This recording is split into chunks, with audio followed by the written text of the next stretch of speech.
Hello and welcome students, জ্ঞান জ্যোতি coaching সেন্টারের পক্ষ থেকে তোমাদের সকলকে আরো একবার স্বাগত। এক্সামের জন্য আরো একখানা ইম্পর্টেন্ট টপিক নিয়ে আজকে শুরু করলাম আমাদের ক্লাস বা আলোচনার বিষয় মাউন্ট ব্যাটেন পরিকল্পনা বা মাউন্ট ব্যাটেন প্ল্যান জুন 1947। ঠিক আছে, এভাবেই কিন্তু সিলেবাসে দিয়ে দেওয়া রয়েছে। তো আজকের ক্লাস বা আলোচনার বিষয় শুরু করার আগে একটু দেখে নিচ্ছি, তোমরা যারা আমাদের সাথে যোগাযোগ করতে চাইছো তারা কাইন্ডলি বোর্ডের কর্নারে দুটো কন্ট্যাক্ট নাম্বার দেখতে পাচ্ছ, যে কোনো একটি নাম্বারে কল করে কিন্তু আমাদের সাথে তোমরা অনায়াসে যোগাযোগ করে নিতে পারছো। আমার পেইড ব্যাচের ক্লাসেস কিন্তু চলছে, অ্যাডমিশন প্রসেস কিন্তু চলছে। ঠিক আছে, এছাড়াও পুরো কোর্স ফি স্ট্রাকচারটা এখানে দেখতেই পাচ্ছ। মেজর স্টুডেন্টসদেরকে পে করতে হবে 1199 টাকা এবং মাইনর স্টুডেন্টসদেরকে পে করতে হবে মাত্র 699 টাকা। এই হচ্ছে কিন্তু পুরো কোর্স ফি স্ট্রাকচারটা। ক্লিয়ার? চলো অতিরিক্ত কথায় না গিয়ে এবার আলোচনার বিষয়ে ফিরে আসা যাক। মাউন্ট ব্যাটেন পরিকল্পনা জুন 1947 কি বলা হচ্ছে দেখো। এই যে 1947 সালের জুন মাসে ব্রিটিশ সরকার ভারতের স্বাধীনতা ও বিভাজন সম্পর্কিত যে গুরুত্বপূর্ণ একটা প্ল্যান ঘোষণা করেন বা একটা গুরুত্বপূর্ণ একটা পরিকল্পনা ঘোষণা করেন, সেটা কিন্তু মাউন্ট ব্যাটেন প্ল্যান নামে পরিচিত। এবং সেটা কেন হয়েছিল? সেটা কিন্তু ভারতের স্বাধীনতা আর এই যে বিভাজন, স্বাধীনতা আর বিভাজন, এই যে দুটো বিষয়, এই দুটো বিষয় রিলেটেড একটা প্ল্যান কিন্তু নিয়ে আসা হয়েছিল, যেটার নাম মাউন্ট ব্যাটেন পরিকল্পনা বা মাউন্ট ব্যাটেন প্ল্যান। এটি ভারতের শেষ viceroy lord Louis Mountbatten দ্বারা প্রণীত হয় এবং 3রা জুন 1947 এই যে সময়কাল বা এই যে তারিখ আনুষ্ঠানিকভাবে কিন্তু ঘোষণা করা হয়। কেন ঘোষণা করা হয়? মাউন্ট ব্যাটেন পরিকল্পনা ভারতের স্বাধীনতা এবং বিভাজন সম্পর্কিত বিষয় নিয়ে কিন্তু এই ঘোষণাটা আত্মপ্রকাশ করে। এই পরিকল্পনার মূল লক্ষ্য কি ছিল? ব্রিটিশ শাসনের অবসান ঘটানো এবং ভারতীয়দের হাতে সেই ক্ষমতাটা কিন্তু তুলে দেওয়া। ঠিক আছে, মাউন্ট ব্যাটেন প্ল্যানের প্রেক্ষাপট কিন্তু ভীষণ জটিল। যেটা বলা হচ্ছে যে দ্বিতীয় বিশ্বযুদ্ধের পর ব্রিটিশ সরকার ভারতে শাসন চালিয়ে যাওয়ার মতন ইন্টারেস্ট কিন্তু আর দেখায়নি। অন্যদিকে ইন্ডিয়ান ন্যাশনাল কংগ্রেস ও অল ইন্ডিয়া মুসলিম লীগ এর মধ্যে একটা মতবিরোধ কিন্তু চলছিল।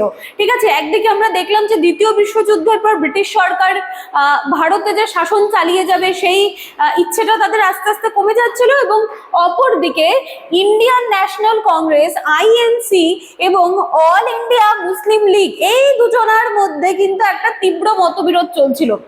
মুসলিম লীগ পৃথক রাষ্ট্র পাকিস্তানের দাবিতে অনড় ছিল, আর কংগ্রেস চেয়েছিল আমরা কোনো বাটোয়ারা করছি না, আমাদের একক ভারত চাই। ঠিক আছে, এই নিয়ে হচ্ছে সমস্যা। মুসলিম লীগ বলছিল আমাদের নিজস্ব রাষ্ট্র করে দাও, আমরা এটা নিয়ে ভালো থাকবো। কংগ্রেস বলছিল না, এরকম কোনো কিছু হবে না, আমাদের একক ভারত চাই। তো এই নিয়েই মতবিরোধ। এই যে রাজনৈতিক অচলাবস্থা, এর থেকে বের হওয়ার জন্য এই যে মাউন্ট ব্যাটেন প্ল্যান এই জন্যই কিন্তু প্রস্তুত করা হয়, স্বাধীনতা এবং বিভাজন সম্পর্কিত বিষয়ের জন্য। ক্লিয়ার আছে? এবার এই পরিকল্পনার প্রধান প্রস্তাবগুলি একটুখানি আমরা ঝটপট দেখে নিচ্ছি। দেখো, প্রথমত ব্রিটিশ ভারতকে দুটি ডোমিনিয়নে ভাগ করা হবে। ঠিক আছে, ভারত আর পাকিস্তান। এর ফলে কি হবে? এর ফলে ধর্মের ভিত্তিতে দেশ বিভক্ত হয়। দ্বিতীয়ত, পাঞ্জাব ও বঙ্গপ্রদেশকে বিভক্ত করার সিদ্ধান্ত নেওয়া হয়। এই প্রদেশগুলির বিধানসভা সদস্যদের ভোটের মাধ্যমে ঠিক করা হয় কোন অংশ ভারত ও কোন অংশ পাকিস্তানের অন্তর্ভুক্ত হবে। সেকেন্ডলি এটা ছিল। থার্ডলি, উত্তর পশ্চিম সীমান্ত প্রদেশে গণভোটের ব্যবস্থা করা, যাতে জনগণ সিদ্ধান্ত নিতে পারে যে তারা ভারতের সাথে যুক্ত হবে নাকি তারা পাকিস্তানের সাথে যুক্ত হবে। ঠিক আছে, এবং 4 নম্বর, আসামের সিলেট জেলায়ও গণভোটের আয়োজন করা হয়। ঠিক আছে, এই পরিকল্পনার প্রস্তাব সমূহ কিন্তু এখানে রয়েছে। ঠিক আছে, প্রস্তাব সমূহ এখানে রয়েছে। আরো একটি গুরুত্বপূর্ণ দিক ছিল দেশীয় রাজ্যগুলির ভবিষ্যৎ নির্ধারণ।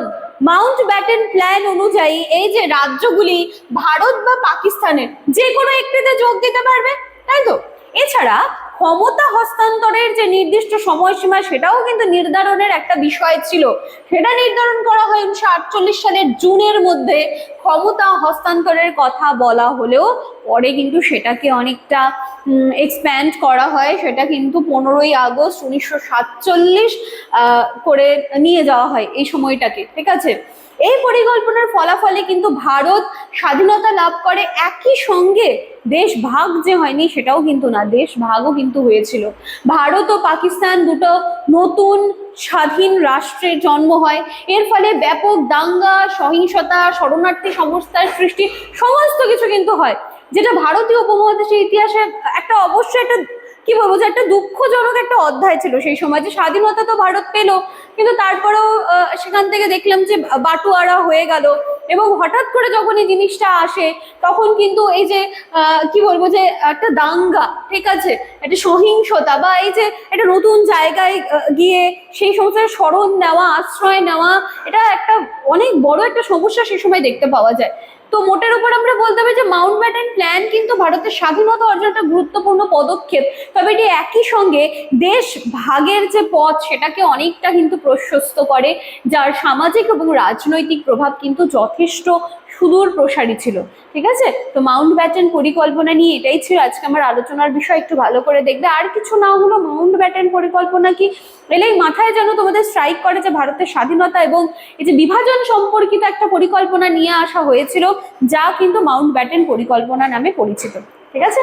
আজকের আলোচনার বিষয় এখানেই শেষ করছি, দেখা হচ্ছে আবার নেক্সট দিনের ক্লাসে। Thank you.